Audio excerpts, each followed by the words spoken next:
شروع میں جب میں یہاں آیا اس مسجد میں امام ہوا تو یہاں کے نوجوانوں کو ترجمہ پڑھاتا تھا اور ذہبی کی طب النبوی میڈیکل کے طلباء کو پڑھاتا تھا تاکہ یہ اسلامی طب سمجھیں اور انگریزی جو علوم ہیں ان کا رعب ان کے دل و دماغ سے اتر جائے. تو جب تبلیغی اجتماع رائے کے دن آئے تو بہت لڑکے تیار ہو گئے. جتنے مجھ سے پڑھ رہے تھے سب نے کہا ہم ساتھ چلیں گے. تو ہمارے اس محلے میں ایک بڑا معتبر آدمی رہتا تھا اور بڑا تیسمار خان تھا وقت کا. اس نے مجھے کہا کہ لاہور میں ایک ہوٹل میں نے قیام کیا ہے آپ کے دوستوں کے لیے اور رائے سے لاہور جانے کے لیے میں نے گاڑیوں کا انتظام کیا ہے. اصل میں جو لوگ رائے آتے جاتے ہیں ان کو پتہ ہوگا کہ اجتماع ختم ہونے کے بعد پھر لاہور یا کہیں نکلنا بڑا مشکل ہوتا ہے, رش ہو جاتا ہے. اپنی تیار گاڑیاں ہونے چاہیے کہ آدمی فوراً جائے. جس وقت دعا ختم ہو گئی تو اس معتبر تیسمار خان نے مجھے کہا کہ ہماری گاڑی میں صرف آپ کی جگہ ہے. میں نے کہا ہوا خدا کے بندے, میں جو 35 جوانوں کو لے کے آئے ان کا کیا کروں گا؟ کہ ان کو چھوڑو وہ خود جائیں. میں نے کہا یہ غلط ہے, یہ تربیت کرنے والوں اور علم دینے والوں کے اخلاق نہیں ہے. میں نے کہا بس آپ مجھ سے بے فکر رہے. اب وہ کہیں سن رہا ہوگا تو اس کو صدمہ تو ہوگا, لیکن جب اس نے ایسا کیا ہے تو ذرا برداشت کرتا رہا. ایک دن مجھے پرچہ دیا کہ جس دن آپ جمعے میں یہ بیان کریں مجھے بتاؤ تاکہ میں کہیں اور پڑھوں. میں نے کہا نہیں, آپ اس دن ضرور آیا کرے تاکہ آپ کو اپنا عمل نظر آ جائے. بس اس کا قصہ تو یہاں تک تھا. ساتھیوں نے مجھے کہا کہ انتظام کہاں ہے؟ میں نے کہا آگے.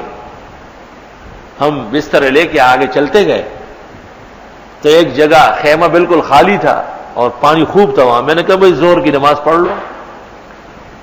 زور کی نماز پڑھ کر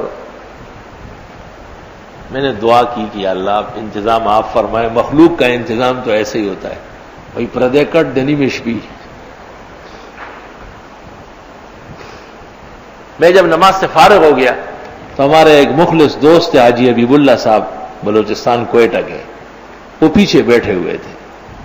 جب میں اٹھا تو وہ لپک گیا. میں نے بورڈ ڈھونڈا, حضرت آپ ملے نہیں ہے وہ. میں نے کہا خیریت؟ کہا میں نے نئی بس خریدی ہے, لا کے یہاں کھڑی کی ہے کہ آپ کے ساتھیوں کو لاہور لے چلوں گا اور سیر کراؤں گا. آپ اندازہ لگائیں توکل علی اللہ. جب مخلوق سے سہارا ٹوٹ گیا تو کیسا انتظام فرمایا. بالکل نیو برانڈ بس کمپنی سے نکال کے لائے تھے. اور سب ساتھی کہتے ہیں کہ فلاں صاحب نے بڑا اچھا انتظام. وہ سمجھتے کہ اس نے کیا. اگر تو سب ہو چاہ تخت دل ہے.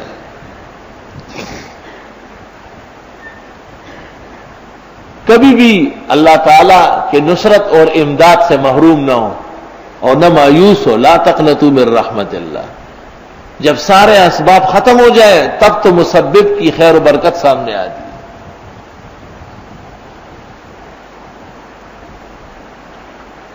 اور بہت دفعہ ایسا ہوا ہے.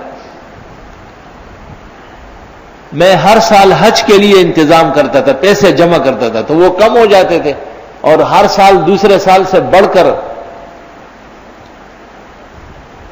حج کا خرچہ آتا تھا. تو ایک دفعہ رمضان شریف کے اخیر میں میں نے کہا سارے لوگ خرچ کرتے ہیں میں بھی خرچ کرتا ہوں, وہ سارے بانٹ دیے. عید بعد ایک شخص آیا اور اس نے مجھے کہا کہ آپ کے لیے حج ڈرافٹ میں نے بھرا ہے اور دستخط بھی آپ کی طرف سے کیے, اجازت ہے؟ میں نے کہا اجازت. کہا یہ فارم آ گئے لے لو. اللہ لا الہ الا ہو وعلی اللہ فلیتوکل المؤمنون. اس کا ترجمہ اس طرح یاد کرو, جب تم ایک اللہ کے ماننے والے ہو اور توحید کا عقیدہ رکھتے ہو تو صرف ایک اللہ پر سہارا کرو. توکل علی اللہ پہچان لو, بھروسہ پہچان لو. تبلیغی جماعت حق کی جماعت ہے, وہ ہمارا سرمایہ ہے.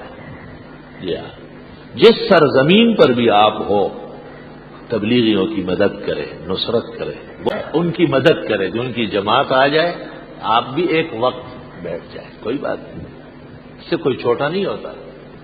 اللہ نے آپ کو توفیق دی ہے تو ایک وقت کا کھانا ساتھیوں کو کھلائے, بہت اچھا لگتا ہے. عالم اس کی شان بلند ہوتی ہے. اچھی عادت ہے کھانا کھلانا تمام مذاہب میں بہترین عمل ہے. خواجہ خواجگاں نظام الملت والدین حضرت نظام الدین اولیاء اپنی کتاب فوائد الفؤاد میں لکھتے ہیں کھانا کھلانا تمام مذاہب میں بہترین عمل ہے. الحمدللہ جہاں تک آپ کی آواز نہیں پہنچی تھی وہاں انہوں نے پہنچا دیا.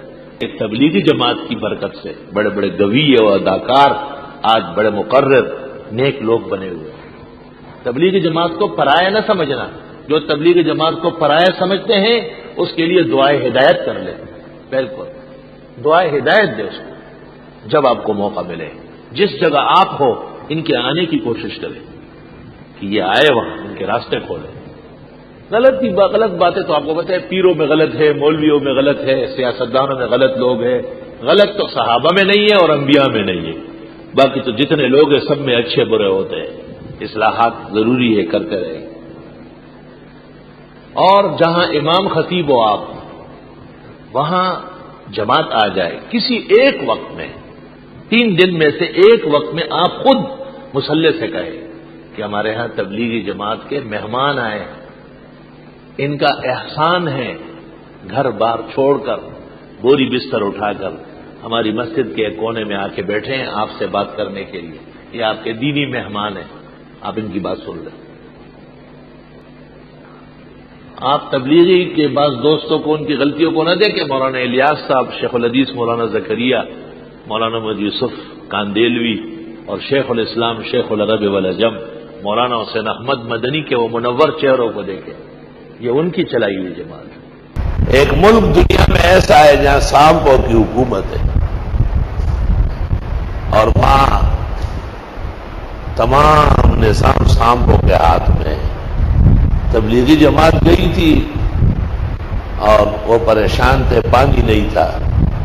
ایک لمبا چوڑا سانپ پڑا ہوا تھا. اس کو کہا کہ ہم پاکستان سے آئے ہیں اللہ کے دین کی تبلیغ کے لیے, ہمیں ہر وقت وضو کرنا ہے, پانی نہیں. وہ سانپ نیند سے بیدار ہوا, روانہ ہو گیا اور اس کو اشارہ کیا کہ پیچھے آؤ. دور لے جا کے ایک تالاب دکھایا کہ پانی چیک کرو. کہا یہ ٹھیک پانی ہے اور اشارہ کیا کہ اگر یہ پسند نہیں تو اس سے آگے ایک اور تالاب ہے جس کا پانی اس سے بھی زیادہ بہترین ہے. وہاں ایئرپورٹ پر لکھا ہوا ہے کہ سانپ کا قتل منع ہے اور ایئرپورٹ کے باہر گاڑیاں رکتی تھی 1-2 منٹ کے لیے, کہتے سانپ قتل ہوا ہے گاڑی کے نیچے. سارے بڑے بڑے سانپ آ کے تعزیت قبول کر رہے ہیں. تبلیغ والوں نے بھی جا کے اس میں شرکت کی ہے. میڈاسغر اصل میں تھا المدینۃ الاصغر. سب سے پہلے صحابہ نے عجم میں وہ فتح کیا تھا. السلام علیکم. جی دوستو, آپ نے دیکھا اور سنا شیخ مفتی ظہور علی خان رحمۃ اللہ علیہ کو کہ شیخ مفتی ظہور علی خان رحمۃ اللہ علیہ کیا بیان فرما رہے تھے.